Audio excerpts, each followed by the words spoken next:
La lumière du matin filtrait à travers les rideaux jaunis de la ferme Mallister, projetant de longues ombres sur le parquet usé. Annie appuya son front contre la vitre froide de la fenêtre, regardant les tourbillons de poussière danser à travers la prairie du Nebraska. À 24 ans, elle avait depuis longtemps accepté son rôle de sœur sans charme, celle dont les mains calleuses et le visage buriné par le soleil témoignaient d'années passées dans les champs et les cuisines, plutôt que dans les salons et les réceptions mondaines. Annie descend immédiatement. La voix de son père résonna dans l'escalier étroit, aussi tranchante qu'un coup de fouet. Elle lissa sa robe de calicot délavée et descendit, chaque pas mesuré et prudent. Dans la cuisine, sa mère était assise, raide, à table, les mains si serrées que ses jointures étaient devenues blanches. Son père, Thomas McAllister, se tenait près du poêle en fonte, le visage plus sombre que les nuages d'orage. Et il y avait Evelyn, sa jeune sœur, qui sanglotait joliment dans un mouchoir en dentelle, même dans la détresse. Evelyn était belle, avec ses cheveux dorés qui reflétaient la lumière. Sa peau de porcelaine n'était pas abîmée par le soleil ou le travail. Ses yeux bleus baignaient de larmes qui les faisaient briller davantage. « Dis-lui, ordonna Thomas, d'une voix aussi froide que le vent de janvier. Les sanglots d'Evelyn s'intensifièrent. « Je ne peux pas l'épouser, Annie. Je ne peux tout simplement pas. Un éleveur du Wyoming qui vit dans une cabane perdue dans la nature sauvage. Je préfère mourir. » Annie sentit son estomac se nouer lorsqu'elle comprit.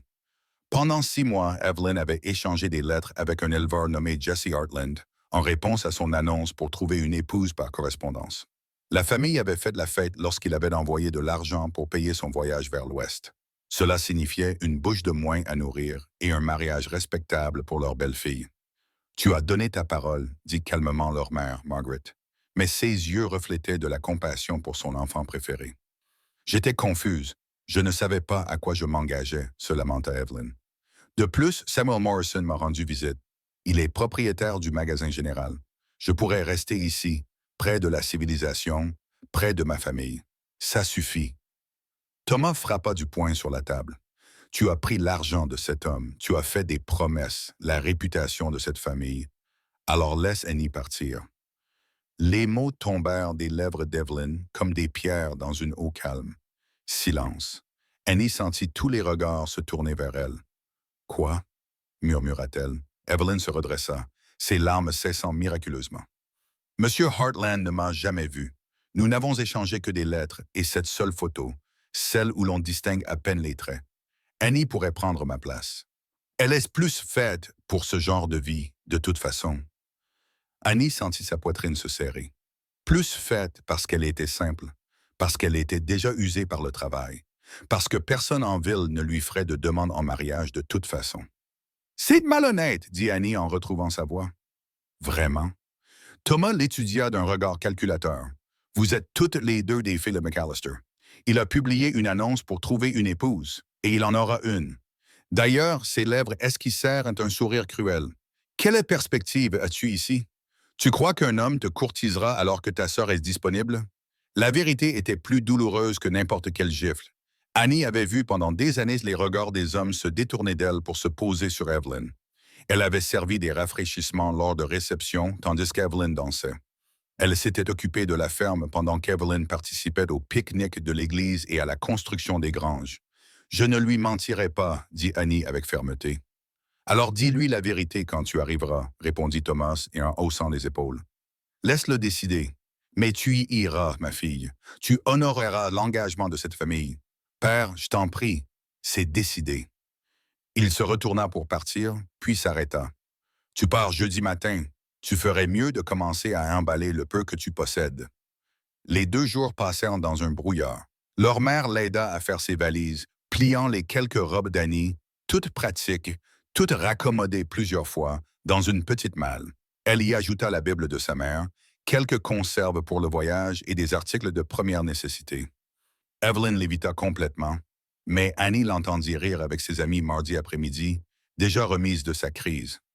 Ce soir-là, Annie trouva les lettres de Jesse Hartland, cachées dans sa chambre, placées là par Evelyn.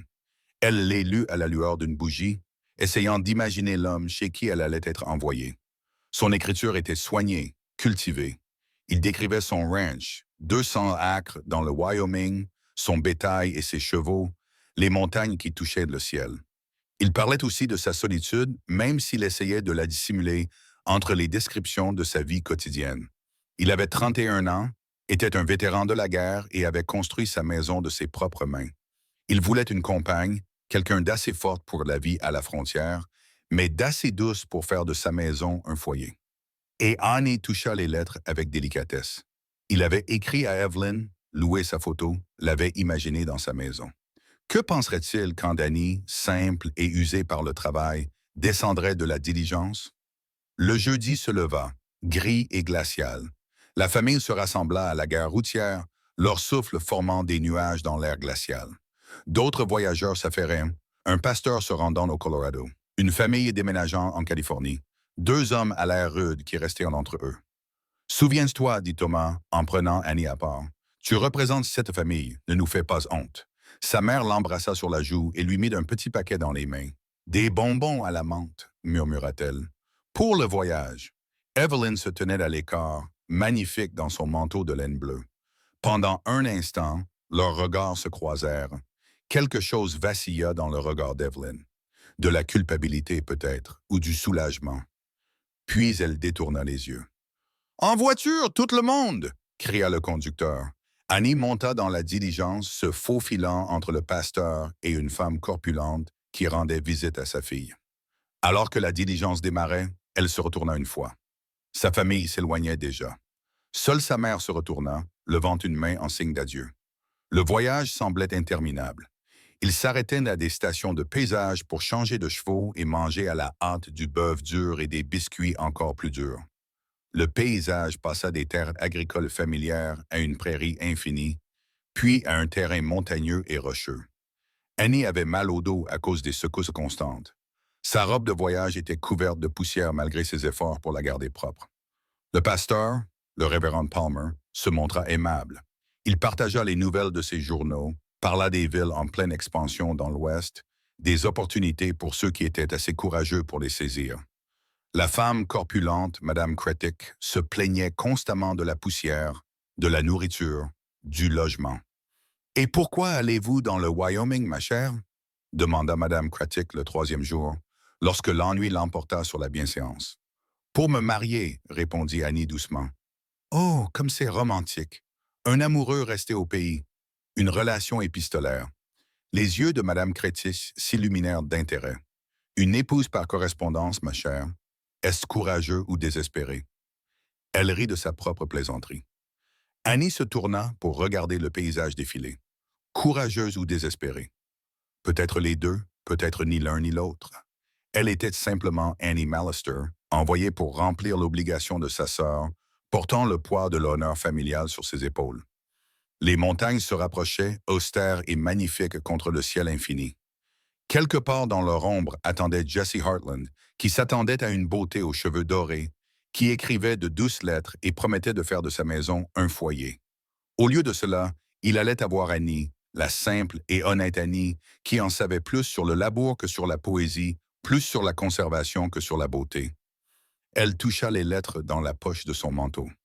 Lorsqu'elle le rencontrerait, elle lui dirait immédiatement la vérité. C'était la seule chose honorable à faire. Il pourrait la renvoyer s'il le souhaitait, mais elle ne pouvait supporter d'imaginer ce qui l'attendait chez elle après une telle humiliation. La diligence roulait, la transportant vers un avenir incertain. Le vent du Wyoming hurlait dehors, sauvage et libre, et Annie ferma les yeux, essayant de puiser du courage dans sa force. Quoi qu'il l'attendît dans la capitale du territoire, quelle que soit la décision de Jesse Hartland lorsqu'il la verrait, elle y ferait face avec la même détermination qu'il avait portée pendant 24 ans à être la deuxième. Le soleil commençait à se coucher derrière les montagnes, peignant le ciel de nuances roses et dorées. Demain, ils arriveraient à la gare. Demain, sa nouvelle vie, quelle qu'elle soit, commencerait. La diligence s'arrêta brusquement devant le bâtiment de la gare battu par les intempéries à Cheyenne. Les mains d'Annie tremblaient tandis qu'elle rassemblait son sac de voyage, les jambes raides après des jours de voyage continu. À travers la vitre couverte de poussière, elle pouvait voir plusieurs personnes qui attendaient sur le quai. Des éleveurs en jeans usés, des marchands en costumes repassés et des femmes tenant leurs enfants par la main. Son cœur battait à toute rompre tandis qu'elle le cherchait du regard. Jesse Hartland. Dans ses lettres, il se décrivait simplement comme étant grand, brun, portant son beau chapeau noir. Mais la moitié des hommes sur le quai correspondaient à cette description. C'est le terminus, mademoiselle, cria le conducteur. Annie accepta son aide et descendit de la diligence, ses bottes usées frappant le sol compact avec un bruit sourd. Le vent du Wyoming s'engouffra immédiatement dans son bonnet, menaçant de l'arracher de sa tête. Elle serra sa petite malle contre elle, tandis que le conducteur la déchargeait du coffre, la bouche sèche comme la poussière de la prairie. Mademoiselle Mallister, la voix grave la fit se retourner. L'homme qui se tenait devant elle était en effet grand, bien plus d'1,80 m, avec de larges épaules qui tendaient le tissu de sa chemise propre mais délavée.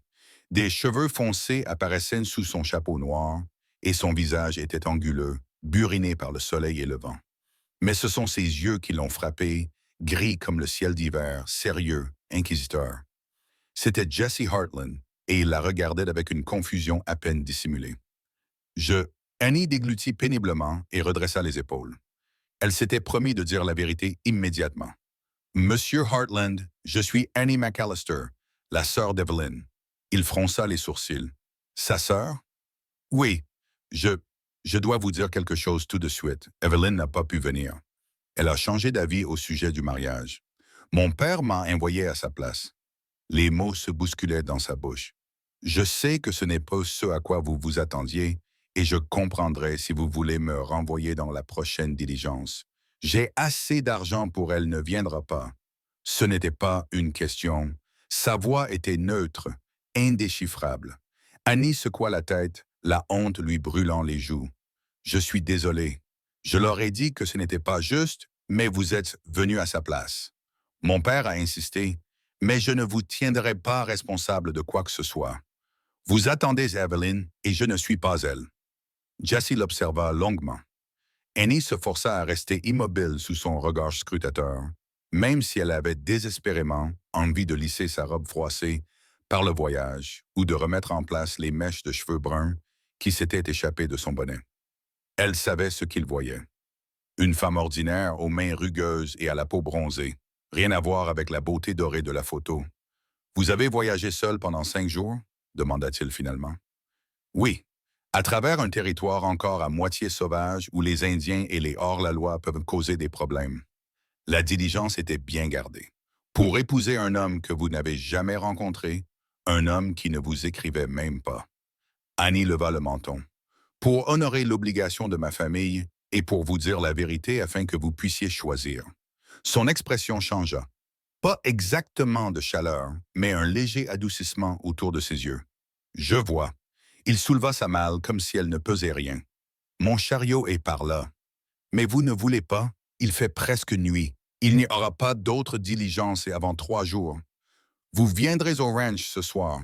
Nous réglerons cela demain. » Annie le suivit jusqu'à un chariot robuste attelé à 2 chevaux de trait. Il l'aida à monter sur le siège avec une courtoisie impersonnelle, ses mains fortes mais prudentes. Alors qu'il contournait le chariot pour monter côté conducteur, Annie aperçut d'autres hommes qui les observaient depuis la plateforme, leurs expressions allant de la curiosité à l'admiration. Elle serra son châle autour d'elle, peu habituée à une telle attention. Jesse relâcha le frein et fit claquer la langue aux chevaux. Ils traversèrent les rues de la ville alors que le crépuscule peignait tout de nuances de violet et de gris. Annie aperçut des salons qui diffusaient une lumière jaune et des rires bruyants, des magasins généraux qui fermaient pour la soirée, un hôtel avec des dames peintes qui se prélassaient sur le balcon. Elle garda les yeux fixés devant elle, très consciente de la présence silencieuse de l'homme à côté d'elle. Ils quittèrent la ville, suivant une route chaoteuse dans l'obscurité grandissante. Les étoiles commencèrent à apparaître, plus nombreuses qu'Annie n'en avait jamais vues dans le Nebraska. Le silence s'étendait entre eux, rompu seulement par le grincement des roues du chariot et le cliquetis régulier des sabots. « Quel âge avez-vous » demanda soudain Jesse. « 24 ans, ce qui est vieux pour une femme célibataire. » Les jours d'Annie s'empourprèrent. « Oui. Pourquoi n'êtes-vous pas mariée ?» La question directe la piqua au vif, mais Annie apprécia sa franchise. « Je ne suis pas le genre de femme que les hommes courtisent, surtout quand ils peuvent te courtiser ma sœur à la place. Mais tu es quand même venu pour épouser un inconnu. Je suis venu pour te dire la vérité. Ce qui se passera ensuite dépendra de toi. Jesse émit un son qui pouvait signifier approbation ou rejet. Ils continuèrent à chevaucher en silence jusqu'à ce que des lumières apparaissent au loin, la lueur chaleureuse des fenêtres dans l'obscurité.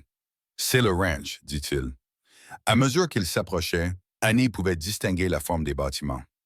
Une maison à 2 étages, une grande grange, plusieurs dépendances.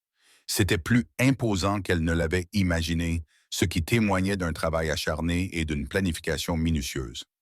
La maison elle-même était simple mais bien construite, avec un porche couvert sur toute la façade et des fenêtres en verre qui avaient dû coûter cher à transporter jusqu'ici. Jesse arrêta le chariot près du porche et vint l'aider à descendre. Ses mains s'attardèrent un instant sur sa taille pour la stabiliser avant de reculer. Je vais apporter ta malle. La maison n'est pas grand-chose, mais elle est propre. J'ai engagé une femme de la ville pour tout préparer. Il s'attendait à... Il ne finit pas sa phrase. Il s'attendait à Evelyn, la belle Evelyn qui aurait embelli sa maison comme un ornement. Au lieu de cela, il y eut la pratique Annie, qui pouvait probablement traire ses vaches et raccommoder ses chemises, mais qui ne ferait jamais tourner les têtes lors d'une réunion mondaine. Jesse alluma une lanterne et la conduisit à l'intérieur. La pièce à l'avant était spartiate mais propre. Une cheminée en pierre, un canapé qui semblait à peine utilisé, un fauteuil à bascule près de la fenêtre. Tout indiquait qu'un homme vivait seul ici. La fonctionnalité primait sur le confort. La cuisine est là-bas, dit-il en faisant un geste. La chambre est à l'étage. Il y a une chambre d'amis où vous pouvez dormir ce soir. Merci. Annie retira son bonnet et lissa ses cheveux ébouriffés. Monsieur Heartland, je devrais le répéter. Vous êtes ici. Il l'interrompit. Vous m'avez dit la vérité dès le départ. Cela compte. Il posa sa malle près de l'escalier. Avez-vous faim? Il y a du ragoût au chaud. Oui, merci. Dans la cuisine, Jesse versa une louche de ragoût de bœuf épais dans un bol et le posa devant elle avec un morceau de pain. Il versa du café d'une cafetière sur la cuisinière, puis s'assit en face d'elle à la table en bois abîmé. Annie mangea avec précaution, consciente de son regard attentif. « Tu sais cuisiner? » demanda-t-il brusquement. « Oui, tenir une maison, entretenir un jardin. Oui, m'occuper du bétail, aider à la mise bas si nécessaire. J'ai grandi dans une ferme, dit-il en hochant lentement la tête. Et tu sais lire et écrire. De toute évidence, même si les lettres étaient celles d'Evelyn, conclut Annie. Je suis désolé de t'avoir trompé. Tu ne m'as pas trompé. C'est ta sœur qui l'a fait. Ton père aussi. Sa mâchoire se crispa. Mais pas toi. Ils restèrent assis en silence pendant qu'Annie finissait son repas. Le ragoût était bon, copieux et bien assaisonné. Soit la femme de la ville était une excellente cuisinière, soit Jesse avait des talents qui dépassaient ceux de la plupart des éleveurs célibataires. « Je vais te montrer la chambre d'amis, dit-il lorsqu'elle eut terminé. Nous parlerons davantage demain. » Il porta sa malle à l'étage et lui montra une petite chambre propre avec un lit étroit et un lavabo. « Il y a de l'eau dans le tableau, les toilettes sont à l'arrière, je me lève à l'aube. »« Monsieur Heartland, dit Annie alors qu'il se retournait pour partir, que déciderez-vous à mon sujet? » Je veux dire, il s'arrêta dans l'embrasure de la porte, le visage à moitié dans l'ombre. J'ai publié une annonce pour trouver une épouse, mademoiselle McAllister.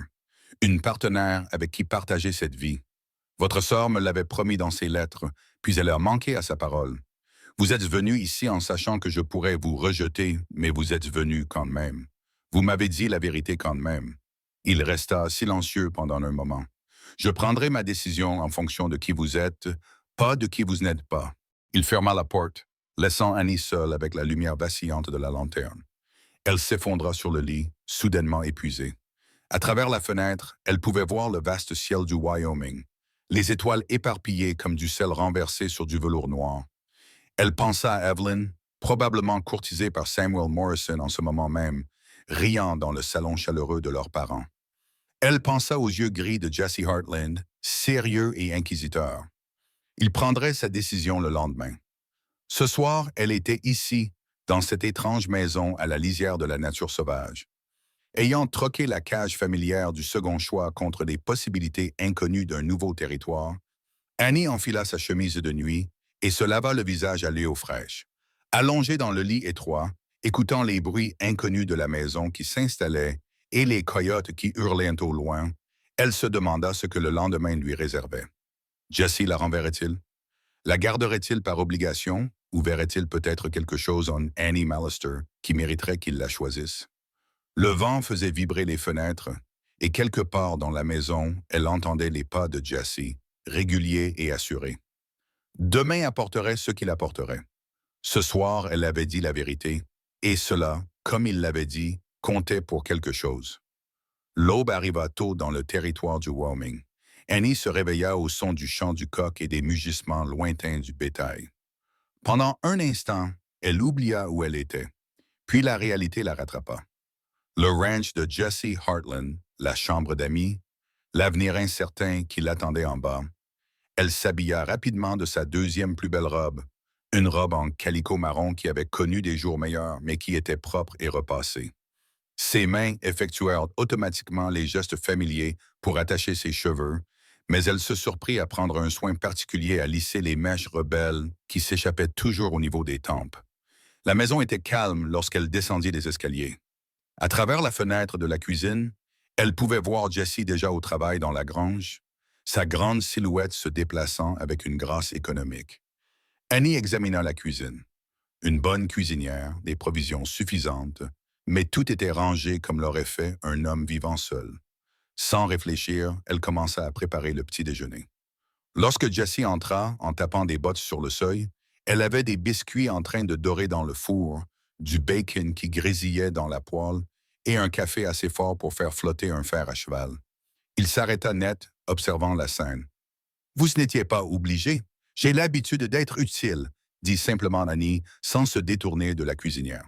« Asseyez-vous, c'est presque prêt. » Jessie accrocha son chapeau à un crochet et s'assit à table, la regardant s'affairer avec efficacité dans sa cuisine. Lorsqu'elle posa l'assiette devant lui, des biscuits dorés, du bacon croustillant, des œufs parfaitement cuits, quelque chose brilla dans ses yeux gris. « C'est bon, » dit-il après la première bouchée. « Ce n'est qu'un petit déjeuner. Cela fait longtemps que personne ne m'a préparé un repas comme celui-ci. » Il marqua une pause. « À part Madame Henderson, en ville, mais elle me facture à l'heure. » Ils mangèrent en silence, mais ce n'était pas le silence tendu de la veille. Annie se surprit à l'observer discrètement. La façon dont ses cheveux bruns tombaient sur son front, la manière prudente dont il maniait sa fourchette et son couteau, la petite cicatrice sur sa main gauche. Il était beau d'une manière sévère, réalisa-t-elle, même si son visage était marqué par les épreuves.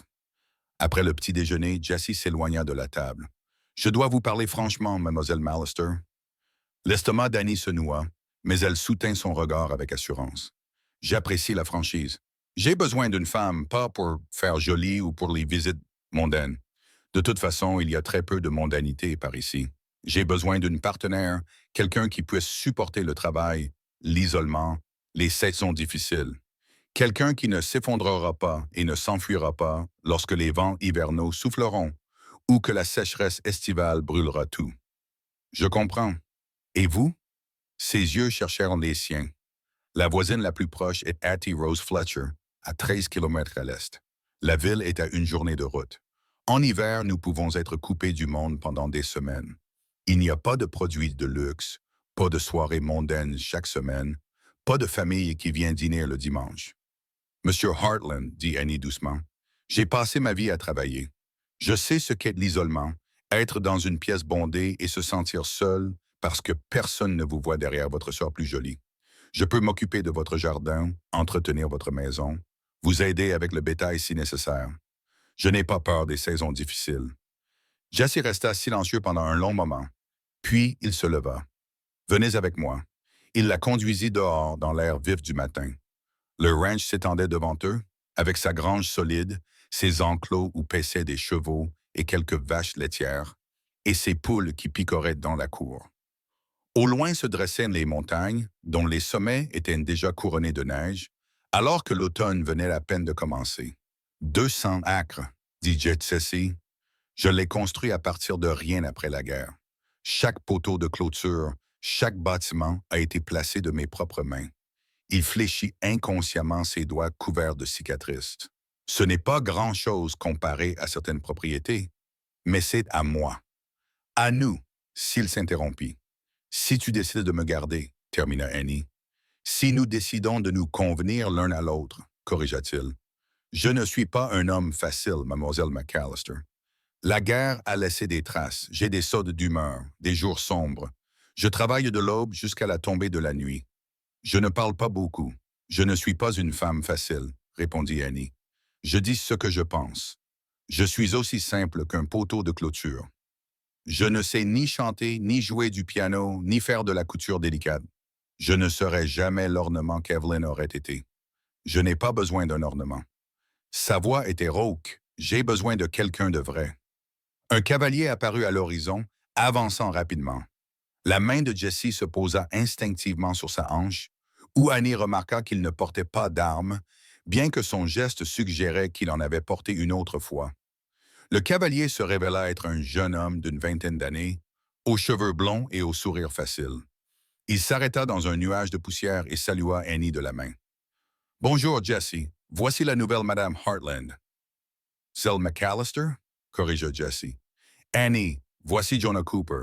Il m'aide quand j'ai besoin d'un coup de main. »« Enchanté, mademoiselle. » Le sourire de Jonah s'élargit. Sa gratitude était évidente. « Bienvenue dans le Wyoming. Jesse est un homme chanceux. » Annie sentit ses joues s'empourprer. Cela faisait des années qu'aucun homme ne l'avait regardé avec une admiration aussi évidente. « Merci, Monsieur Cooper. Appelez-moi Jonah, mademoiselle. Tout le monde m'appelle Jonah. » Il se tourna vers Jesse. « Je suis venu vous dire que la clôture des pâturages nord est de nouveau tombée. Les bœufs récalcitrants de Thompson ont réussi à passer. » Jesse serra les mâchoires. « C'est la troisième fois ce mois-ci. Tu veux que je les rassemble? On y va tous les deux. Il faut que je parle à Thompson pour qu'il garde son bétail sur ses terres. » Jesse jeta un coup d'œil à Annie. « Je serai de retour à midi. Je serai là, » dit-elle simplement. Elle les regarda s'éloigner, remarquant que Jonah ne cessait de se retourner pour la regarder. Jesse était assis sur son cheval comme s'il était né pour cela, le dos droit ne faisant qu'un avec l'animal. Annie se retourna pour inspecter son domaine temporaire. Si Jesse décidait de la renvoyer, elle pourrait au moins laisser les choses en meilleur état qu'elle ne les avait trouvées. Elle commença par la maison, ouvrant les fenêtres pour aérer la pièce.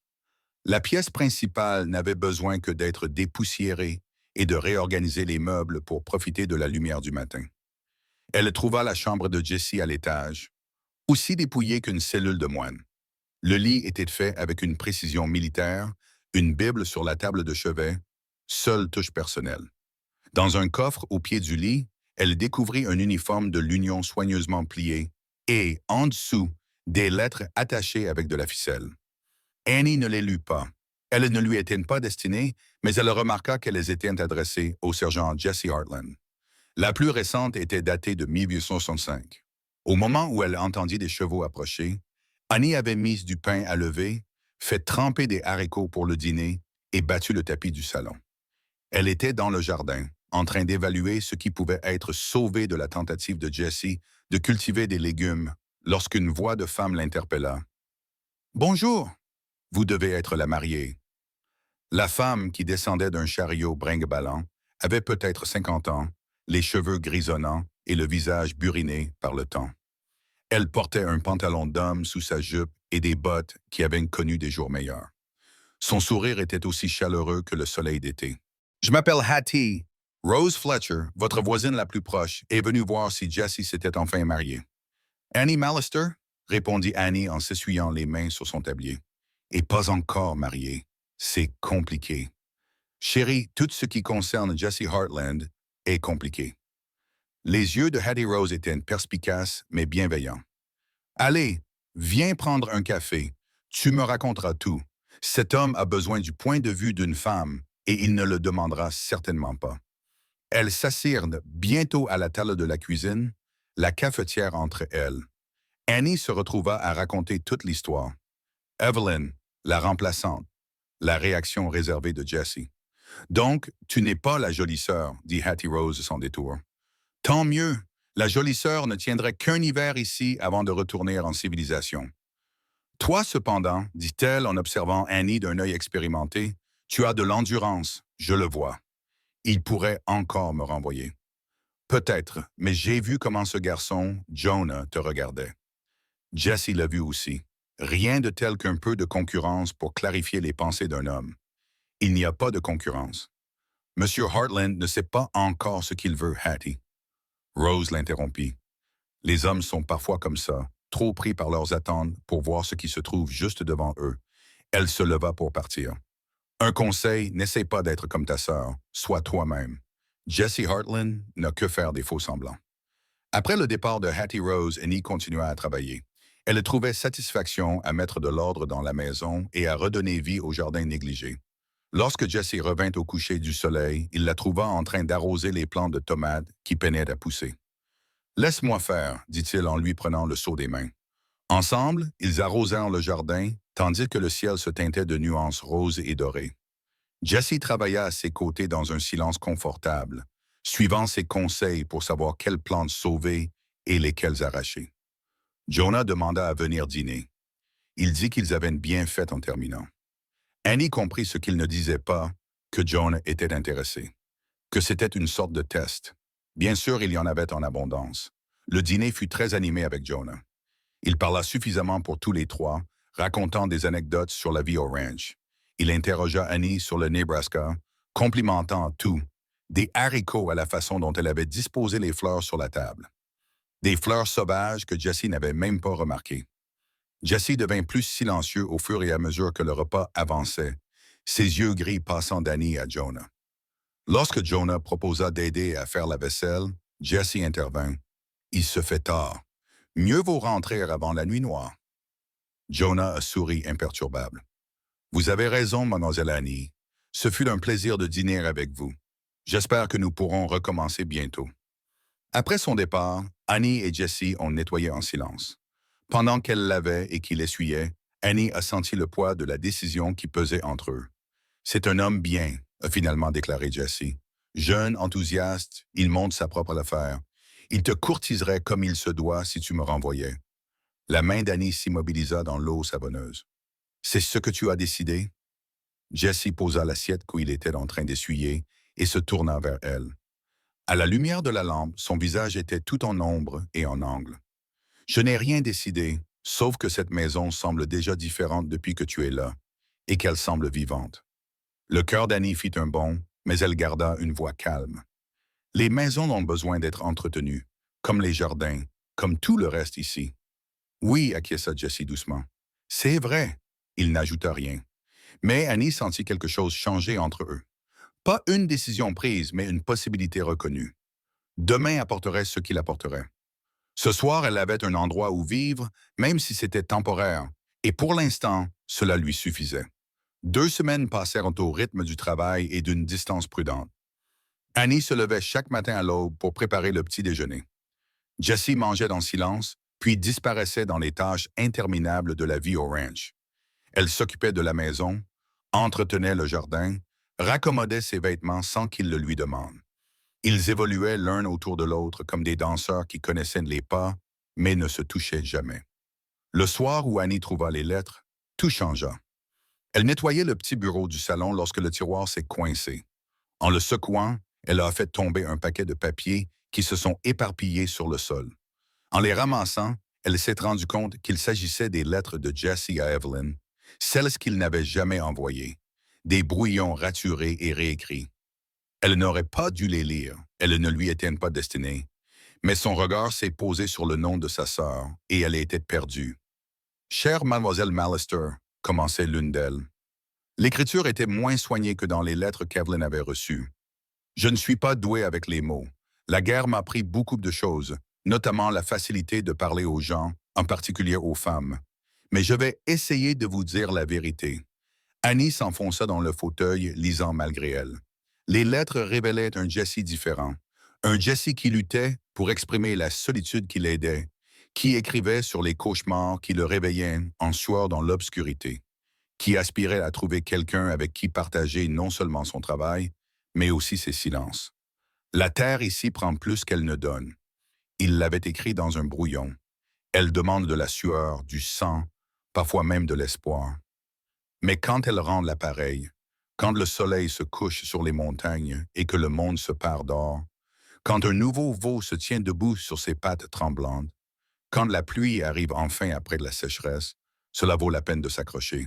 J'ai besoin de quelqu'un qui comprenne cela, quelqu'un qui puisse trouver de la beauté dans des endroits difficiles. Annie eut la gorge serrée. Ce n'étaient pas les lettres soigneusement rédigées qu'Evelyn lui avait montrées. C'étaient les mots d'un homme qui essayait désespérément de communiquer à travers des kilomètres de distance, révélant plus qu'il ne l'aurait probablement voulu. « Que fais-tu » Elle sursauta, éparpillant les pages. Jessie se tenait dans l'embrasure de la porte, son visage indéchiffrable dans la lumière déclinante. « Je suis désolé » balbutia Annie en ramassant les lettres avec des mains tremblantes. Le tiroir s'est coincé et elles sont tombées. Je n'aurais pas dû les lire. Il traversa la pièce en 3 enjambées et lui prit les papiers des mains. Pendant un instant, elle crut qu'il allait se mettre en colère contre elle pour avoir envahi sa vie privée. Au lieu de cela, il resta debout, tenant les lettres, les regardant avec une sorte de perplexité. « Je les ai écrites avant d'envoyer les lettres convenables, » dit-il doucement. « Je ne savais pas comment dire ce que je voulais dire sans passer pour un idiot. Vous ne passez pas pour un idiot. » La voix d'Annie était à peine plus qu'un murmure. « Vous semblez être un homme qui comprend ce qui est important. » Jessie la regarda, puis la regarda vraiment, comme s'il la voyait pour la première fois. La lumière du coucher de soleil qui filtrait à travers la fenêtre faisait briller les reflets argentés de ses cheveux foncés et soulignait les rides que la douleur avait creusées autour de ses yeux. « Vous voulez le voir » demanda-t-il brusquement. « Voir quoi? Ce dont j'ai parlé? Le coucher de soleil depuis la crête. C'est quelque chose que je voulais partager avec... » Il s'arrêta, serrant les mâchoires. « Tu veux venir » Annie acquiesça en ne faisant pas confiance à sa voix. Jessie attrapa sa veste et lui tendit un châle, puis la conduisit jusqu'aux chevaux. Il scella sa monture avec des mouvements rapides et efficaces, puis l'aida à monter. Ses mains s'attardèrent un instant sur sa taille, chaude à travers le tissu de sa robe. Ils montèrent en silence sur un sentier sinueux qui grimpait régulièrement vers les contreforts. Annie était devenue une cavalière compétente au cours de ces 2 semaines passées au ranch, et Jessie semblait approuver la façon dont elle menait la jument. L'air se rafraîchit à mesure qu'il grimpait, embaumant le pin et la sauge. Finalement, Jessie s'arrêta sur une large corniche qui surplombait toute la vallée. La vue coupa le souffle à Annie. Le ranch s'étendait sous leurs yeux comme un jouet d'enfant. Les minuscules carrés des bâtiments se perdaient dans le vaste paysage. Au-delà s'étendaient des kilomètres de prairies, et au-delà encore, les montagnes s'élevaient en couches de bleu et de violet. Le soleil couchant peignait tout de nuances dorées et cramoisies. « Oh » soupira Annie. Jessie mit pied à terre et l'aida à descendre, puis se tint à côté d'elle tandis qu'il regardait la lumière changer.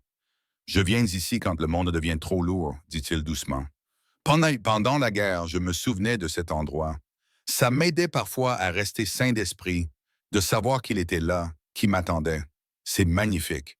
Magnifique et terrible, » acquiesça Jessie. Comme la plupart des choses qui en valaient la peine, il lui jeta un coup d'œil. « Ta sœur aurait détesté ça. » Annie se tourna vers lui. « Comment le sais-tu? » Ses lettres étaient pleines de fêtes et de visites mondaines, de nouvelles robes et de potins de la ville. Elle écrivait sur les gens, jamais sur la terre ou le temps ou la façon dont la lumière du matin changeait avec les saisons. Il marqua une pause. « Je me suis convaincu que cela n'avait pas d'importance, qu'une jolie femme rendrait la solitude supportable. Mais maintenant que je suis ici... » « Quoi? » demanda Annie lorsqu'il se tut. « Je pense que j'écrivais à la mauvaise sœur. » Les mots flottaient entre eux comme la brume matinale.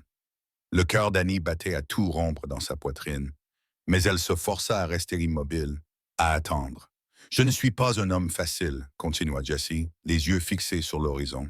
« J'ai des humeurs sombres, des souvenirs qui ne veulent pas rester enfouis.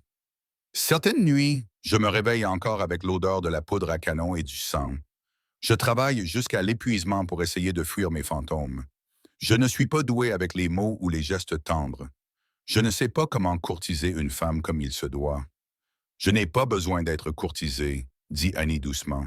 « De quoi as-tu besoin? » Elle réfléchit attentivement avant de répondre. « De la vérité. Un travail qui a du sens. Quelqu'un qui me voit tel que je suis et non comme l'ombre pâle de ma sœur. Un endroit où je me sens à ma place, que j'ai mérité et qui ne m'a pas été donné par pitié ou par obligation. » Jessie se tourna alors vers elle, le regard intense. « Tu es ici depuis 2 semaines. La maison fonctionne comme une horloge. Le jardin reprend vie. Tu réponds avec grâce aux questions indiscrètes de Hattie Rose et avec gentillesse aux rêveries de Jonah. Tu travailles de l'aube au crépuscule sans te plaindre.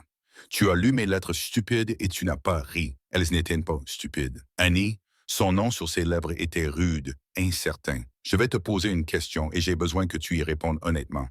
Pourrais-tu construire une vie ici? Non pas parce que ton père t'a envoyé, ou parce que l'honneur de la famille l'exige, mais parce que tu l'as choisi.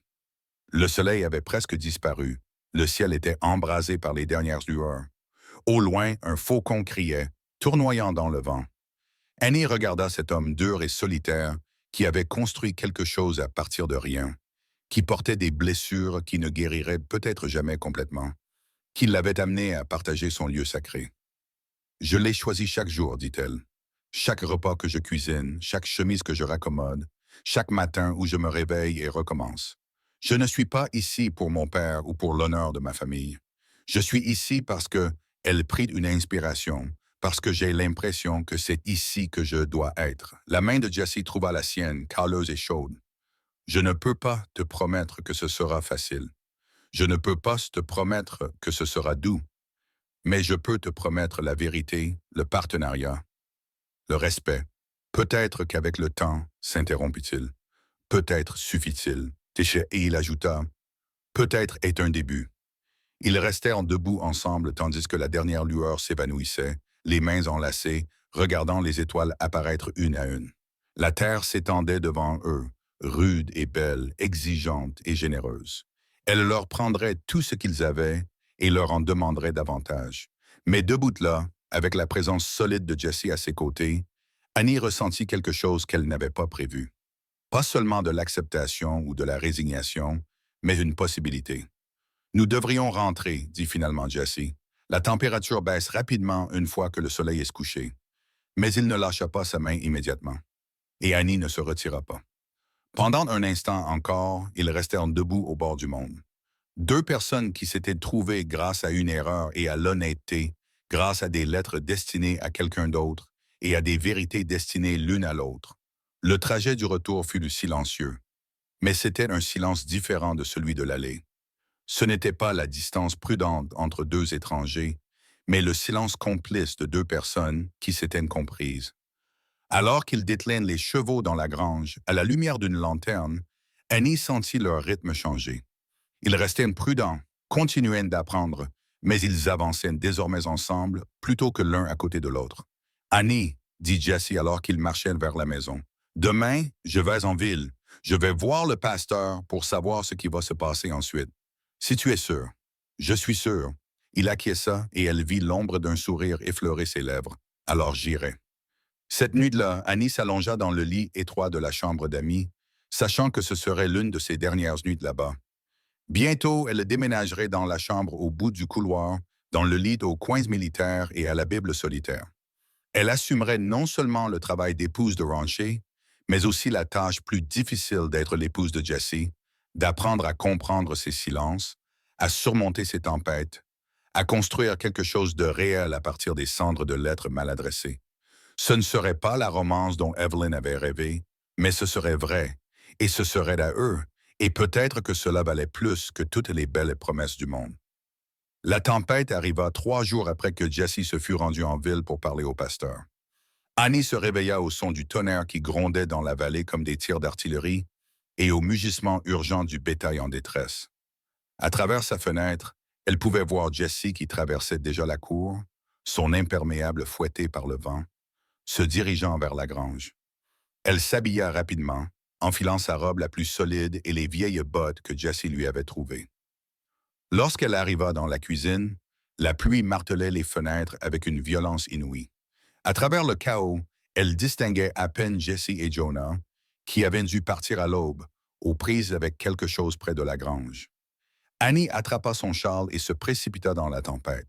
Le vent faillit la renverser et la pluie imprégna instantanément ses vêtements. Elle se fraya un chemin jusqu'à la grange où Jessie essayait de calmer une jument paniquée. « Retourne à la maison » cria-t-il par-dessus le vacarme de la tempête. Qu'est-ce qui ne va pas? La clôture est tombée dans le pâturage est. Le bétail s'est dispersé. Un des veaux. Le tonnerre couvrit ses paroles, Mais Annie vit Jonah pointer du doigt vers le ruisseau. Son cœur se serra. Le ruisseau, qui était habituellement un petit filet d'eau, devait être un torrent déchaîné sous cette pluie. Si un veau s'est retrouvé coincé là-bas, je vais aider, cria-t-elle en retour. Le visage de Jessie était masqué par la pluie et la frustration. C'est trop dangereux. J'ai grandi avec les tempêtes, interrompit Danny. Dis-moi quoi faire. Pendant un instant, elle crut qu'il allait refuser. Puis, un éclair illumina son visage et elle le vit prendre une décision. Reste avec Jonah. Aide-le à ramener le troupeau au pâturage voisin.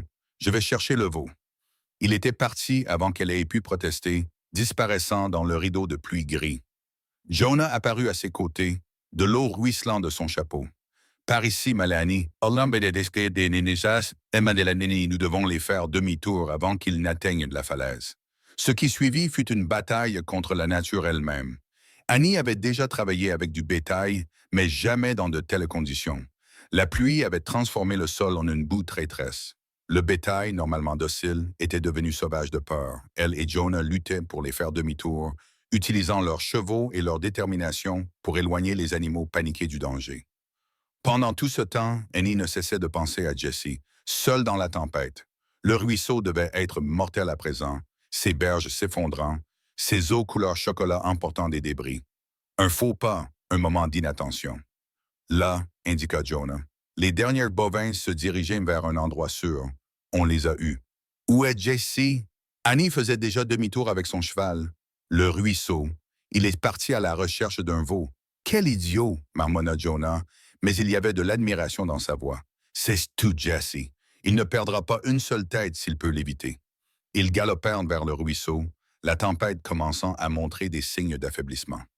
La pluie tombait toujours, mais le tonnerre se déplaçait vers l'est et des éclaircies apparaissaient dans les nuages. Alors qu'ils franchissaient une crête, Annie l'aperçut. Jessie était dans le ruisseau, immergée jusqu'à la taille dans les eaux tumultueuses, aux prises avec quelque chose. Le veau, elle pouvait le voir maintenant, coincé contre un tronc d'arbre tombé, tremblant de terreur. Jessie essayait de le libérer, mais le courant menaçait de l'emporter en aval. « Jessie! » cria Annie, mais le vent emporta ses paroles. Elle glissa de son cheval avant que Jonah ne puisse l'arrêter, dérapant et glissant sur la berge boueuse. L'eau était glaciale, le courant plus fort qu'elle ne l'avait imaginé. Mais Jessie était là, se battant seule, et elle ne pouvait pas rester les bras croisés. Annie, non! Jessie la vit arriver, le visage empreint à la fois de colère et de peur. « Recule! » Au lieu de cela, elle s'enfonça davantage, s'agrippant à une racine solide pour se stabiliser. « Ensemble! » cria-t-elle. « On le fera ensemble! » Pendant un instant, il la fixa, trempée, boueuse, obstinée, Annie Mallister, qui ne le laisserait pas se battre seul. Puis il acquiesça, et ensemble, ils s'efforcèrent de libérer le veau terrifié. Tout se passa très vite. Le tronc bougea, le veau fut libéré, et le courant déséquilibra Jessie. Annie le vit sombrer, l'eau brune se refermant sur sa tête, et son cœur s'arrêta. « Jessie! » Elle se précipita en avant, trouva sa chemise et tira de toutes ses forces, animée par le désespoir. Jonah arriva soudainement, après avoir descendu la berge, et ajouta sa force à la sienne. Ensemble, ils traînèrent Jessie vers des eaux moins profondes. Ils haletaient tous. Le veau avait réussi à se mettre en sécurité tout seul. Jessie cracha de l'eau, le visage pâle sous la boue. « Quel idiote !» haleta-t-il. Annie ne savait pas s'il parlait de ses actions ou des siennes. « Oui », acquiesça-t-elle, toujours agrippée à sa chemise. « C'était idiot. » Ils titubèrent jusqu'à la maison, Jonah soutenant Jessie d'un côté, Annie de l'autre. La tempête passait, laissant derrière elle des traces de destruction. Les clôtures étaient tombées, le jardin sur lequel Annie avait travaillé si dur était à moitié emporté. Des débris jonchaient le sol, mais ils étaient vivants. Dans la cuisine, Annie attisa le feu tandis que Jessie et Jonah retiraient leurs vêtements trempés. Elle mit de l'eau à chauffer, sortit des serviettes et s'affairait avec l'efficacité de quelqu'un qui avait déjà traversé des crises. Mais ses mains tremblaient lorsqu'elle versa le café, se remémorant le moment où l'eau avait recouvert la tête de Jessie. « Tu aurais pu te tuer, » dit Jessie doucement. Assis à table, une couverture sur les épaules, il l'observait de ses yeux gris sérieux. « Ce courant aurait pu t'emporter. »« Il aurait pu t'emporter, » rétorqua Annie en lui apportant son café. Tu pensais que j'allais rester sur la rive à regarder? La plupart des femmes l'auraient fait. Je ne suis pas comme la plupart des femmes. Non, acquiesça Jessie, une lueur chaleureuse dans le regard. Tu n'es pas comme elles. Jonas s'éclaircit de la gorge. Bon, je ferais mieux d'aller voir le reste du bétail, m'assurer que nous n'avons pas perdu d'autres animaux dans la tempête. Il attrapa son chapeau encore trempé et leur fit un signe de tête à tous les deux. Je suis content que tu ailles bien, Jessie. Mademoiselle Lanny, c'était courageux. C'était imprudent, mais courageux. Après son départ, Annie et Jessie restèrent assis en silence, seulement interrompus par le crépitement du feu et la pluie qui continuait de tomber doucement sur le toit. Annie prit conscience de son apparence. Sa robe était boueuse et collante, ses cheveux pendaient en mèches humides, son visage était probablement couvert de saleté. Elle n'avait pas vraiment l'air d'une future mariée. J'ai parlé au révérend Morrison, dit soudain Jessie. Le cœur d'Annie fit un bond. Oh, il peut vous marier samedi s'il peut, dit-il après une pause, semblant chercher ses mots. Si vous le souhaitez toujours. Après avoir vu ce qu'est la vie ici, les tempêtes, les dangers et les veaux qu'il faut sauver, même quand c'est insensé d'essayer. Annie s'assit en face de lui et tendit la main pour recouvrir la sienne, froide. Jessie, je ne suis pas resté dans ce ruisseau parce que je le devais. Je l'ai fait parce que... Elle prit une inspiration. Parce que tu étais en danger et que je ne pouvais pas supporter de te perdre. Pas alors que nous venions de nous trouver. Sa main se retourna sous la sienne, leurs doigts s'entrelacèrent. Je ne suis pas doué pour dire les choses, mais quand je t'ai vu descendre cette berge, terrifié et déterminé, sans reculer, j'ai su. Savoir quoi? Que j'avais écrit à la mauvaise sœur, comme je l'ai dit. Mais peut-être que c'était la seule façon de trouver la bonne. Annie sentit les larmes lui piquer les yeux, se mêlant à l'eau de pluie qui coulait encore de ses cheveux. Donc, samedi, si tu es d'accord, ce ne sera pas très sophistiqué. Juste nous, le pasteur, Hattie, Rose et peut-être Jonah comme témoins. Je n'ai pas besoin de sophistication, dit Annie. J'ai juste besoin que ce soit sincère. Jessie lui serra la main et, pour la première fois depuis son arrivée, il sourit. Un vrai sourire qui transforma ses traits sévères. Alors, samedi, c'est décidé. Ils passèrent le reste de la journée à travailler côte à côte, réparant les dégâts causés par la tempête. Le jardin était perdu, mais Annie réfléchissait déjà à l'endroit où replanter. Les clôtures nécessiteraient plusieurs jours de travail, mais elles pouvaient s'être réparées. Alors que le soleil perçait les nuages en fin d'après-midi, peignant le monde humide d'une couleur dorée, Annie ressentit une profonde satisfaction malgré la destruction. Ce soir-là, alors qu'elle se préparait à aller se coucher, Annie trouva Jessie sous le porche, contemplant le paysage. « Tu ne peux pas dormir ?» demanda-t-elle en serrant son châle autour d'elle pour se protéger de l'air frais. Pensif, il répondit, « Je pense aux tempêtes, aux choix et aux lettres qui se perdent. » Annie s'approcha pour se tenir à ses côtés. Des regrets, il resta silencieux pendant un long moment. « Mon seul regret, dit-il finalement, c'est que tu aies dû venir ici en croyant que tu étais un second choix. Tu ne l'étais pas, Annie. Tu étais peut-être le deuxième choix, mais tu étais le premier choix. Est-ce que cela a du sens? » Oui, murmura Annie. Et c'était vrai. Dans l'étrange arithmétique du cœur, parfois, le chemin indirect menait le plus sûrement à la maison. Ils restèrent debout ensemble, regardant les étoiles apparaître. La tempête avait lavé le ciel, le rendant plus clair que du verre.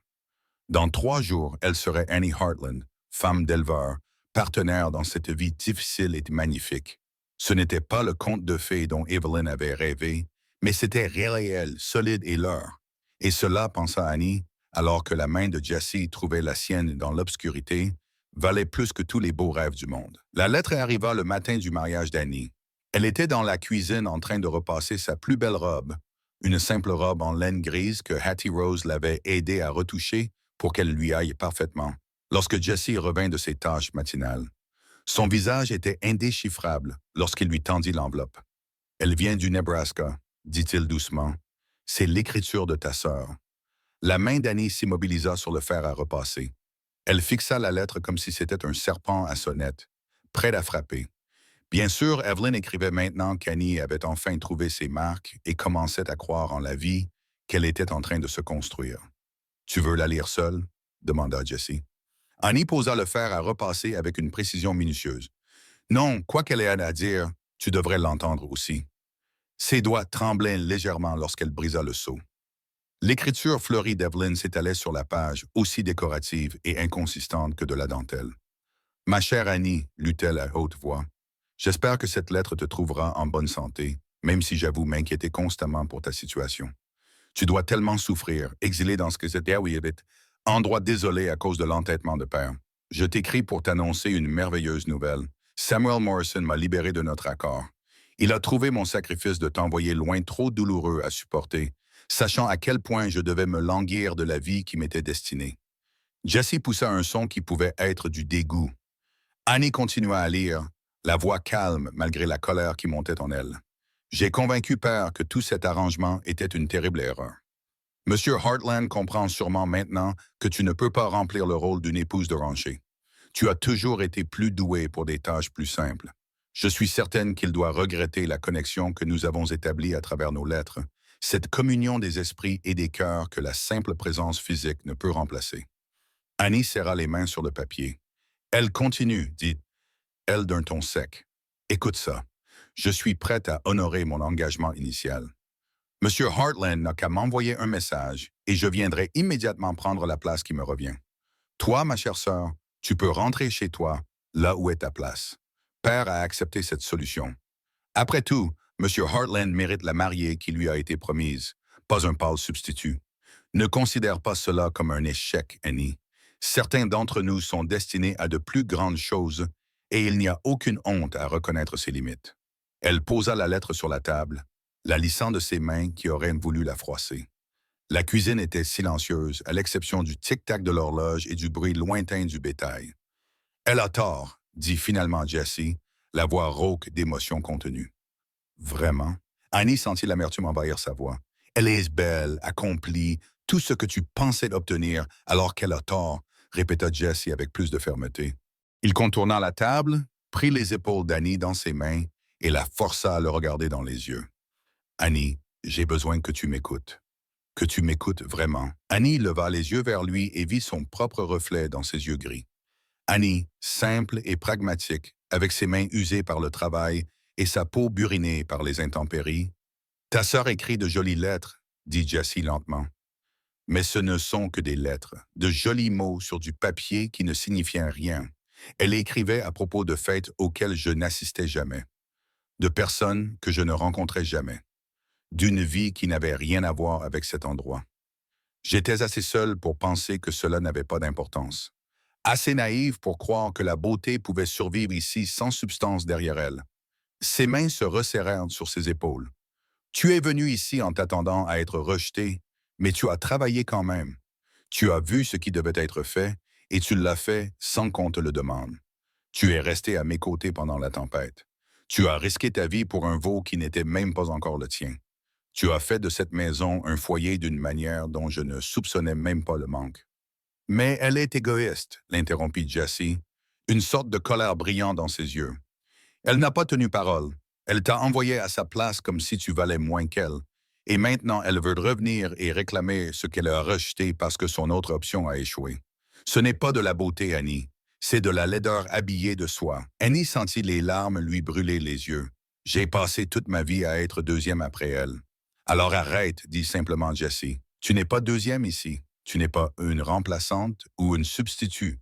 Tu es Annie et tu es celle que je choisis aujourd'hui, demain et tous les jours suivants. » Il tendit le bras pour prendre la lettre, la mâchoire crispée. « Que veux-tu faire de ça? » Annie regarda la lettre et les mots négligents d'Evelyn, qui même maintenant avaient encore le pouvoir de la blesser.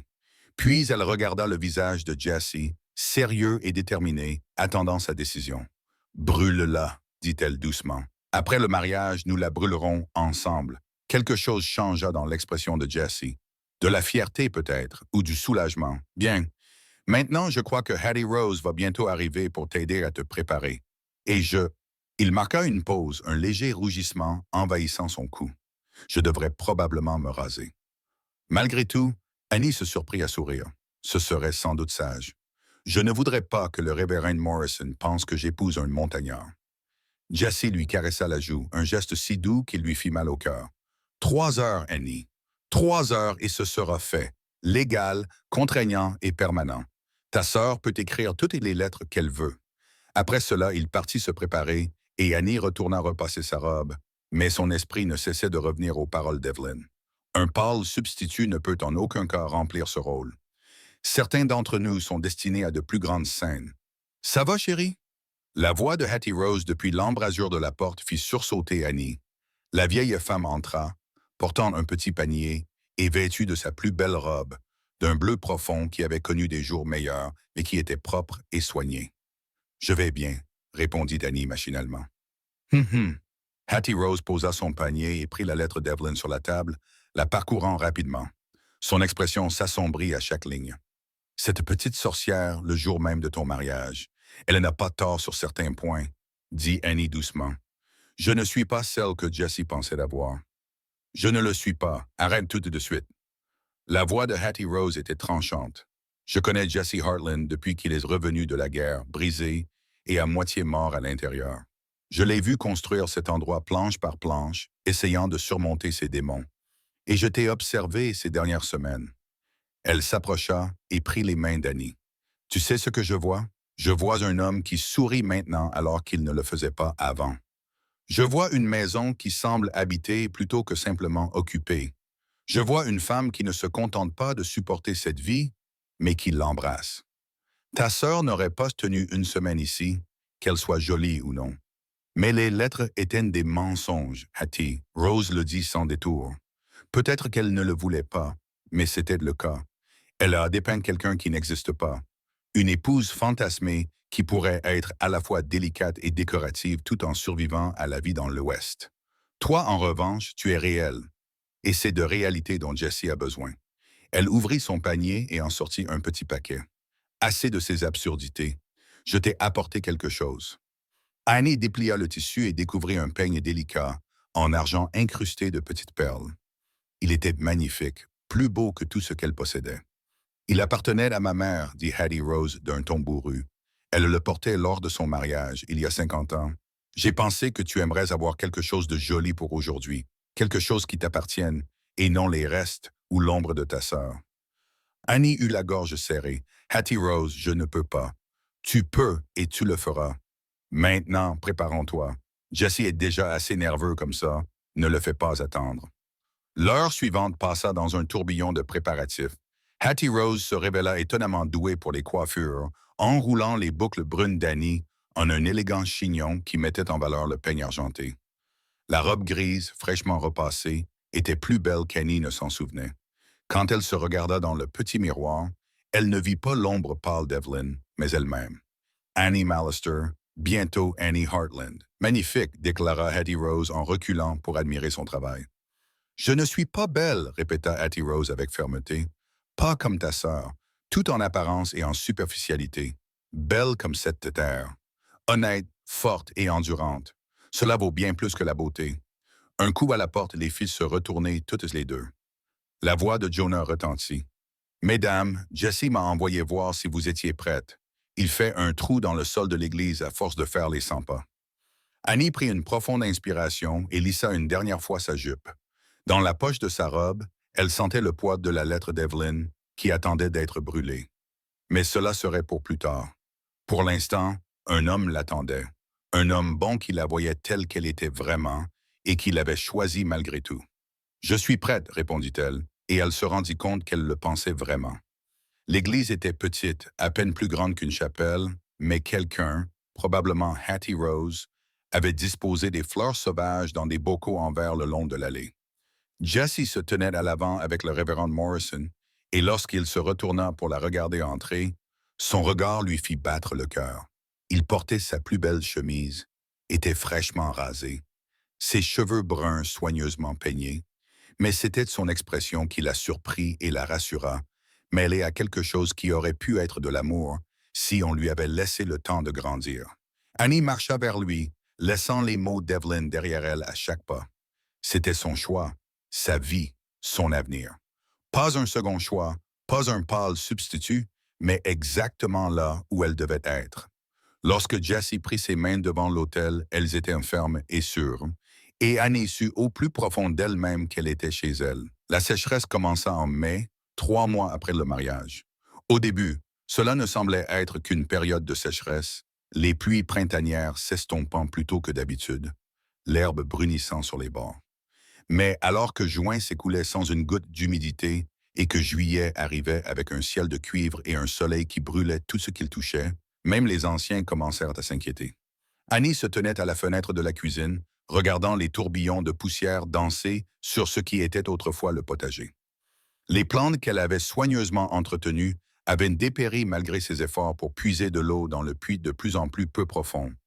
Ses mains, déjà usées par le travail, étaient désormais gercées et ensanglantées à force de lutter sans relâche contre la terre sèche. Nous allons devoir vendre du bétail, dit Jessie derrière elle. Il était entré sans faire de bruit, une nouvelle habitude, car la sécheresse mettait leurs nerfs à rude épreuve. Nous ne pouvons pas tous les abreuver avec ce que nous avons. Annie se tourna vers lui. Les derniers mois avaient creusé de nouvelles rides sur son visage et ses épaules portaient un poids qui n'avait rien à voir avec le travail physique. Combien? 20 têtes, peut-être 30. Emmène-les au marché la semaine prochaine avant qu'elles ne perdent encore plus de poids. Il se frotta le visage avec une main poussiéreuse. Cela nous fera reculer de plusieurs années. Nous nous reconstruirons, dit Annie avec fermeté. Quand les pluies viendront, si elles viennent. Ses mots étaient amers, épuisés. Annie s'approcha de lui et posa sa main sur son bras. Elles viendront. Cette terre a déjà survécu à des sécheresses. Nous survivrons aussi. Jessie recouvrit sa main de la sienne, et pendant un instant, ils restèrent là, debout, puisant leurs forces l'un dans l'autre. Puis il se redressa, redevenant le rancher pragmatique. Je vais aller en ville demain, voir si je peux vendre, peut-être acheter ce que nous pouvons nous permettre. Je viendrai avec toi, dit Annie. C'est une route difficile par cette chaleur. Je viendrai avec toi, répéta-t-elle. Ils avaient appris ces derniers mois à ne pas gaspiller leur énergie à se disputer pour ce genre de choses. Le partenariat signifiait partager les fardeaux, tous les fardeaux. Le trajet jusqu'à la ville le lendemain matin fut épuisant. Le soleil était déjà brûlant à 7 heures et la poussière s'élevait en nuages sous les sabots des chevaux. Annie avait enroulé un linge humide autour de son cou, mais il sécha en quelques minutes. Le paysage qui semblait si vivant à son arrivée était désormais peint dans des tons de brun et de gris, comme si la couleur en avait été brûlée. La ville souffrait également. Les petits commerces semblaient à bout et désespérés, leurs vitrines poussiéreuses, leurs propriétaires debout dans l'embrasure des portes, l'air inquiet. À l'épicerie, Annie remarqua que les prix avaient fortement augmenté tandis que les portions avaient diminué. Madame Hartland la salua le commerçant, Monsieur Briggs d'un signe de tête. Son regard se posa sur sa robe défraîchie, soigneusement raccommodée au poignet. « Que puis-je faire pour vous aujourd'hui? » Annie lui tendit sa modeste liste. Farine, sel, café, le strict nécessaire. Pendant que M. Briggs rassemblait les articles, elle entendit les chuchotements des autres femmes présentes dans le magasin. « Il a épousé la mauvaise sœur, disait-elle. Une épouse par correspondance qui n'était même pas destinée à lui. Elle est aussi belle qu'un poteau de clôture, mais je suppose que dans une année de sécheresse, Annie garda la tête haute, se concentrant sur le comptage des pièces de monnaie dans son petit porte-monnaie. Mais ces mots la blessaient, surtout maintenant qu'elle se sentait accablée par les soucis et le travail. « Ne faites pas attention à elle, » dit une voix doucement à côté d'elle. Annie se retourna et vit Madame Morrison, la femme du révérend, une femme au visage aimable qu'il avait toujours traitée avec cordialité. Mais aujourd'hui, son expression était différente. De la pitié, peut-être. « Non, mentit Annie. Cela doit être difficile, continua Madame Morrison en baissant la voix, sachant qu'il attendait quelqu'un d'autre, quelqu'un de plus adapté à la société. Je suis sûre que votre sœur était très belle. Ces mots, bien que prononcés avec une sympathie apparente, la blessèrent profondément. Annie sentit ses joues s'empourprer, et cela n'avait rien à voir avec la température. C'est moi que mon mari a choisi, Madame Morrison, pas ma sœur. Moi. Bien sûr, ma chère, je ne voulais pas insinuer quoi que ce soit. C'est juste que dans ces temps difficiles, un homme a besoin de beauté pour rentrer chez lui, de quelque chose qui lui remonte le moral, et vous êtes tellement pragmatique. Avant qu'Annie n'ait pu répondre, une voix familière trancha l'air vicié du magasin. Ma femme est exactement ce dont j'ai besoin. Jessie se tenait dans l'embrasure de la porte, le visage sombre comme un orage. Il avait clairement entendu au moins une partie de la conversation, et ses yeux gris étaient froids comme la pierre en hiver. Monsieur Hartland, balbutia Madame Morrison. J'étais juste en train de... J'ai entendu ce que vous faisiez. Jessie s'approcha d'Annie, sa présence solide et protectrice. Ma femme travaille plus dur que 3 femmes réunies dans cette ville. Elle a maintenu notre ranch à flot pendant cette sécheresse alors que d'autres ont abandonné. Elle s'est occupée du bétail malade, a réparé les clôtures, a transporté de l'eau jusqu'à ce que ses mains saignent. Et elle l'a fait sans se plaindre, sans revenir à une vie plus facile. Il regarda autour de lui dans le magasin, croisant le regard de toutes les personnes présentes. Vous voulez savoir ce que j'ai choisi? J'ai choisi la force plutôt que la beauté, la substance plutôt que l'apparence. J'ai choisi une partenaire qui se tient à mes côtés dans les moments les plus difficiles, pas un objet décoratif qui se faine au premier signe de difficulté. J'ai choisi Annie, et je la choisirai encore chaque jour pour le reste de ma vie. Le silence dans le magasin était absolu. Annie sentit les larmes lui piquer les yeux, mais elle les refoula. Ce n'était pas le moment de montrer sa faiblesse. De plus, poursuivit Jessie, sa voix empreinte de l'autorité d'un homme qui avait mené des soldats au combat. Et quiconque suggère que ma femme est en quelque sorte un second choix ou un piètre substitut est invité à me le dire en face, dehors, tout de suite. Personne ne bougea. C'est bien ce que je pensais. Il se tourna vers M. Briggs. Ajoutez une livre de sucre à cette commande et le rouleau de calicot bleu que ma femme regardait le mois dernier. Jessie, nous n'en avons pas les moyens, commença Annie. Nous ne pouvons pas nous permettre d'oublier pourquoi nous travaillons, dit-il doucement, à l'intention de ses seules oreilles. Quelque chose de beau au milieu de toute cette poussière. Ils quittèrent le magasin la tête haute, mais Annie sentait le poids des escaliers les suivre. Alors que Jessie l'aidait à monter dans la charrette, elle aperçut son reflet dans la vitrine du magasin, bronzé, amaigri par ces mois difficiles, vêtu d'une calicot délavée qui avait été raccommodée trop souvent, pratique, comme l'avait dit Madame Morrison. Pas belle. Non, dit Jessie, lisant dans ses pensées comme il avait appris à le faire. Ne les laisse pas te faire voir à travers leurs yeux. C'est difficile, admit Annie alors qu'ils quittaient de la ville. Quand tout le monde pense, je me fiche de ce que tout le monde pense. Les mains de Jessie serraient fermement les rênes. Je me soucie de ce que je sais. Et je sais que quand je me réveille à 3 heures du matin, malade d'inquiétude pour le ranch, tu es là. Quand le puits s'assèche, tu trouves le moyen de faire durer l'eau. Quand... Il s'interrompit, puis continua plus doucement. Quand les souvenirs de la guerre redeviennent pénibles, tu ne poses pas de questions et n'exiges pas d'explications. Tu restes, tout simplement. Ils écrivirent en silence pendant un moment, la chaleur pesant sur eux comme un poids physique. Finalement, Annie prit la parole. C'était tout un discours tout à l'heure. Je pensais chaque mot. Je sais. Elle lui toucha légèrement le bras. Merci. Ne me remercie pas d'avoir dit la vérité. Il lui jeta un coup d'œil et elle vit passer un éclair de vulnérabilité qu'il montrait rarement. Annie, cette sécheresse prendra fin. La pluie viendra. L'herbe repoussera. Mais même si ce n'était pas le cas, même si nous perdions tout et devions recommencer ailleurs, je voudrais que tu sois avec moi. Pas ta sœur, pas une femme plus jolie, personne d'autre. Toi, Annie sentit sa gorge se serrer. Tu es sûr? Même si je suis sûr. Sa voix était ferme. Et toi? Annie pensa à toutes les réponses qu'elle pouvait donner sur le devoir, l'engagement, tirer le meilleur parti des circonstances. Mais ce qui sortit fut plus simple et plus vrai. Oui, j'en suis sûr. Ils firent le reste du trajet jusqu'à la maison dans un silence complice, le calicot bleu soigneusement emballé pour le protéger de la poussière. Ce soir-là, alors qu'ils travaillaient côte à côte pour abreuver le bétail restant, Annie se surprit à penser non pas au chuchotement des habitants de la ville, mais aux paroles de Jessie dans le magasin. La sécheresse les mettrait encore plus à l'épreuve dans les jours à venir. Ils perdraient du bétail, verraient leurs économies fondre, travailleraient jusqu'à ne plus pouvoir tenir debout.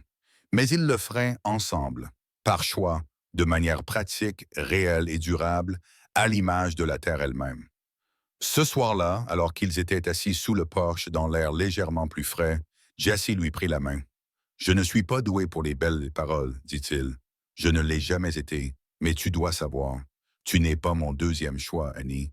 Tu es mon seul choix. Le bon choix. » Annie serra sa main, regardant leur terre frappée par la sécheresse.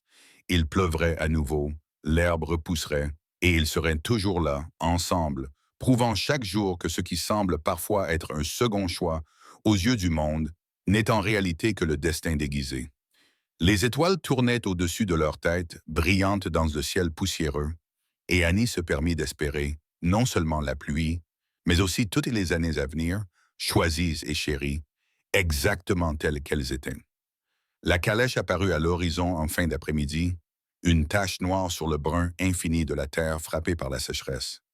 Annie interrompit son travail, se protégeant les yeux du soleil impitoyable. Ils n'attendaient pas de visiteurs. Peu de gens faisaient des visites de courtoisie par un temps pareil. Alors que la calèche se rapprochait, Annie sentit son estomac se nouer. Elle reconnut les chevaux bais assortis, la calèche raffinée qui semblait absurdement déplacée sur la route poussiéreuse du ranch. Une seule personne qu'elle connaissait pouvait voyager avec autant de style. Jesse, appela-t-elle d'une voix tendue. Il sortit de la grange en s'essuyant les mains sur un chiffon. Un seul regard sur son visage suffit pour qu'il se précipite à ses côtés et suive son regard vers le véhicule qui approchait. Est-ce que cela signifie oui? Annie serra les mains dans son tablier. C'est Evelyn. Ils restèrent debout ensemble, regardant la calèche s'arrêter devant la maison. Le conducteur, un employé de la ville, aida Evelyn à descendre. Elle était exactement comme Annie se souvenait d'elle. Ses cheveux blonds étaient parfaitement coiffés malgré le voyage. Sa robe en soie rose pâle était impeccable. Elle tenait son ombrelle à l'angle parfait pour préserver son teint de porcelaine. Annie. La voix d'Evelyn était aussi claire que le chant d'un oiseau, mais ses yeux bleus étaient un calculateur tandis qu'elle observait la scène. Le jardin desséché par la sécheresse, la peinture écaillée de la grange, la robe de travail défraîchie d'Annie. Ma chère sœur, comme tu as l'air rustique, Evelyn. Annie garda un ton neutre. C'est inattendu. Vraiment? Le rire d'Evelyn résonna comme du verre brisé. Tu as sûrement reçu ma lettre t'annonçant ma visite, même si je suppose que la distribution du courrier doit être peu fiable dans un endroit aussi isolé. Il n'y avait pas eu de lettre, et elle le savait toute. Jessie se rapprocha légèrement d'Annie, un signe subtil de soutien qui n'échappa pas à l'œil perçant d'Evelyn. Monsieur Hartland. Evelyn déploya toute sa beauté pour lui, s'inclinant gracieusement. Quel plaisir de vous rencontrer enfin en personne. Vos lettres m'ont donné une image si vivante de vous. J'ai l'impression de vous connaître déjà. Madame Hartland, dit Jessie froidement, soulignant le nom marital d'Annie. Vous devriez peut-être offrir un rafraîchissement à votre sœur après son voyage. Annie voulait refuser de renvoyer Evelyn avant qu'elle ne puisse répandre son poison, mais les habitudes d'hospitalité étaient profondément ancrées en elle. Bien sûr, entrait Evelyn. La cuisine, qui avait toujours semblé confortable, paraissait désormais minable avec Evelyn à l'intérieur. Elle se percha sur une chaise comme un oiseau exotique, transformant en quelque sorte le simple geste d'accepter un verre d'eau en une performance. Je dois dire, commença Evelyn, les yeux errants sur le mobilier simple, que c'est très confortable, même si j'imagine que le confort de la civilisation doit vous manquer. Je sais que je périrais sans une société convenable. Nous avons ce dont nous avons besoin, dit Annie d'un ton neutre. Vraiment? Le sourire d'Evelyn était acéré. Parce que d'après ce que j'ai entendu en ville, les choses ont été plutôt difficiles. Cette terrible sécheresse, le bétail qui meurt, on survit à peine. Cela doit être très dur pour vous, Monsieur Hartland. Voir votre ranch souffrir ainsi? Jessie s'appuya contre le cadre de la porte, les bras croisés. Les temps difficiles ne durent pas. Les gens difficiles, oui. Quelle formulation poétique. Evelyn lissa sa jupe. Pourtant, je ne peux m'empêcher de penser à quel point les choses auraient pu être différentes si les circonstances avaient été différentes. Vous voulez dire si vous aviez tenu parole? Annie retrouva sa voix, la colère prenant le dessus sur sa retenue habituelle. Si vous ne m'aviez pas envoyé à votre place, comme si j'étais quelque chose dont on pouvait se débarrasser. Les yeux d'Evelyn s'écarquillèrent et elle feignit l'innocence. Annie, ma chère, je pensais à votre bien-être. Vous sembliez tellement résignée à rester célibataire, et j'ai pensé que cela pourrait être votre chance de mener votre propre vie. J'ai essayé de vous aider en mentant, en laissant M. Hartland vous attendre. Mais tout s'est bien passé, n'est-ce pas? Evelyn se tourna vers Jessie, son expression se transformant en quelque chose de doux et d'attirant. Même si je dois avouer qu'en lisant ces lettres, en ressentant cette connexion que nous partagions à travers les mots, je me suis demandé si nous n'avions pas été trop précipités, si le destin ne nous avait pas peut-être destinés à trouver un autre chemin l'un vers l'autre. Le silence dans la cuisine était assourdissant. Annie sentit quelque chose de froid s'installer dans sa poitrine, toutes ses pires craintes se cristallisant à cet instant. Evelyn était là, belle même en pleine sécheresse, offrant à Jessie tout ce qu'Annie ne pouvait lui offrir. Grace, la femme qu'il avait initialement choisie. Jessie s'éloigna du cadre de la porte et se plaça derrière la chaise d'Annie. Sa main se posa sur son épaule, chaude et ferme. Madame Mallister, dit-il d'une voix aussi ferme que dans le magasin. Je pense qu'il y a eu un malentendu. Oh, Evelyn battit des cils. Quel genre de malentendu? Vous semblez penser que j'ai commis une erreur, que je me suis contenté de moins que ce que je voulais. Sa main se resserra légèrement sur l'épaule d'Annie. Vous vous trompez. Le sourire d'Evelyn vacilla. Mais les lettres étaient de jolis mensonges, l'interrompit Jessie. Chaque mot était calculé pour présenter une image qui n'avait rien à voir avec la réalité. Tu as écrit sur les fêtes et les visites mondaines, la mode et les potins. Pas une seule fois tu n'as mentionné si tu pouvais mettre bas un veau, réparer une clôture, étirer un repas pour nourrir des invités inattendus, ou rester aux côtés d'un homme alors que le monde s'écroulait autour de lui. Ce ne sont pas exactement des sujets romantiques, protesta Evelyn. Non, en effet, acquiesça Jessie, c'est la vraie vie, ma vie. La vie qu'Annie a embrassée sans se plaindre ni émettre de réserve. Il contourna la chaise pour faire face à Evelyn. Tu veux savoir ce que je vois quand je regarde ma femme? Je vois une femme qui m'a dit la vérité dès le premier instant, même si cela pouvait lui coûter tout ce qu'elle avait. Je vois quelqu'un qui travaille de l'aube au crépuscule, qui affronte la sécheresse et les difficultés sans broncher. Je vois une beauté qui va au-delà de l'apparence physique, une force qui vient du caractère, pas du charme. Mais, commença Evelyn. Je n'ai pas fini, dit Jessie calmement. Et quelque chose dans son ton fit taire même Evelyn. Tu me demandes si je me demande comment les choses auraient pu être différentes. Je vais vous le dire. Si vous aviez tenu parole, si vous étiez venu à la place d'Annie, ce ranch serait en faillite. Vous seriez rentré chez vous dès les premiers signes de difficulté, dès la première fois que vous vous seriez cassé un ongle ou que vous auriez eu de la poussière dans les cheveux, et je vous aurais laissé partir, reconnaissant d'être libéré d'une femme qui ne pouvait aimer que l'idée de quelque chose, jamais la réalité. Il se tourna vers Annie, le regard doux. Ce que j'ai à la place, c'est une partenaire.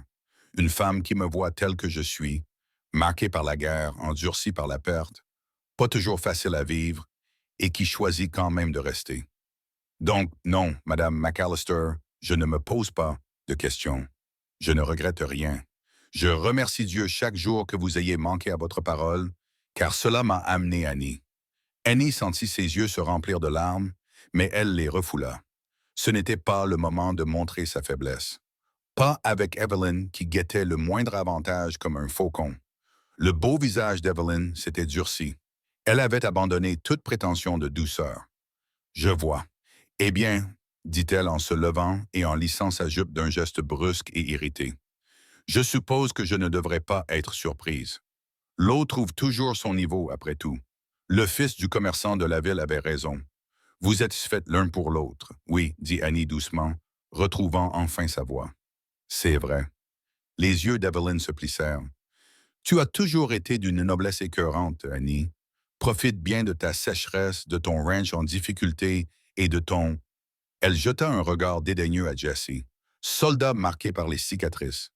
Quand tu seras vieille avant l'âge, usée par le travail et les soucis.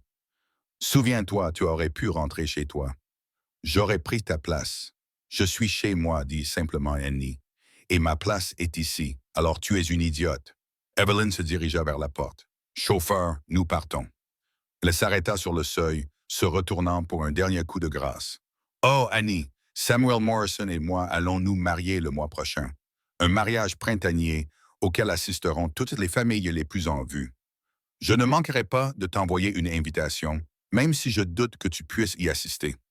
Le voyage serait trop coûteux. Puis elle disparut, ne laissant derrière elle que le parfum persistant de son parfum français et l'écho des roues du chariot s'éloignant dans le lointain. Annie et Jessie se tenaient dans la cuisine, le silence s'étirant entre eux. Finalement, Annie prit la parole. Elle avait raison sur un point. L'eau trouve toujours son niveau. Jessie s'approcha d'elle et la prit dans ses bras. Que veux-tu dire? Je veux dire que nous sommes faits l'un pour l'autre, toi et moi. Pas dans le sens où elle l'entendait, comme une insulte, mais vraiment faits l'un pour l'autre. Nous sommes tous deux marqués par la vie, tous deux pragmatiques, tous deux plus intéressés par la vérité que par les belles images. Elle s'écarta pour le regarder. Je ne t'ai jamais remercié comme il se doit, pour ce que tu as dit. Je ne l'ai pas dit pour te remercier, murmura Jessie. Je l'ai dit parce que c'est vrai. Chaque mot. Annie leva la main pour toucher son visage. Cet homme bon qui la voyait telle qu'elle était et l'aimait malgré tout.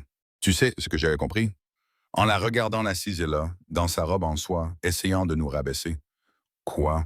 Que je n'échangerais ma place pour rien au monde. Pas même pour toutes les robes en soie et tous les mariages printaniers du monde. Parce que j'ai quelque chose qu'elle n'aura jamais. Un véritable partenariat fondé sur la vérité et éprouvé par le feu. Je t'aide, ouais. Jessie la serra plus fort dans ses bras. Pour toujours, Annie. C'est ce que j'ai promis lors de notre mariage, et c'est ce que je pensais. Pour toujours. Dehors, le soleil continuait son assaut implacable sur la terre. La sécheresse allait durer encore plusieurs semaines avant que la pluie ne tombe enfin. Mais debout dans leur cuisine toute simple, enlacés alors que la poussière soulevée par le départ d'Evelyn retombait, Annie et Jessie savaient qu'ils avaient déjà traversé la pire tempête. La tempête du doute, des comparaisons et de ce qui aurait pu être. Ce soir-là, alors qu'ils étaient assis sous le porche, regardant les étoiles apparaître, Jessie prit la main d'Annie. Plus de fantômes, dit-il doucement. Plus besoin de te demander si tu étais mon deuxième choix. Tu étais mon véritable choix, Annie. Mon seul choix. Celui que je continuerai à faire chaque jour pour le reste de notre vie. Annie serra sa main, sentant les callosités qui correspondaient aux siennes, la force qui avait construit cette vie qu'ils partageaient. Pour toujours, acquiesça-t-elle, et elle le pensait de tout son être. La terre s'étendait devant eux, rude et belle, et elle leur appartenait. Demain apporterait plus de travail, plus de défis, plus d'occasions de prouver que l'amour ne se trouvait pas dans de jolies lettres ou des robes en soie, mais dans le choix de rester ensemble quand le monde essayait de les séparer. Ils s'étaient choisis l'un l'autre, non pas malgré qui ils étaient, mais à cause de cela. Et ce choix, renouvelé chaque jour par 1000 petits gestes d'amour et de complicité, valait plus que toute la beauté et la richesse du monde. Sous le vaste ciel du Wyoming, deux cœurs battaient à l'unisson, enfin et pleinement chez eux. Merci d'avoir écouté cette histoire du Far West. Où appréciez-vous ce récit? N'hésitez pas à laisser un commentaire ci-dessous et à entrer en contact avec nous. N'oubliez pas de vous abonner à la chaîne From Wild West et de partager vos impressions sur le parcours d'Annie et Jessie. Qu'avez-vous pensé de leur histoire d'amour? Nous serions ravis de connaître votre avis.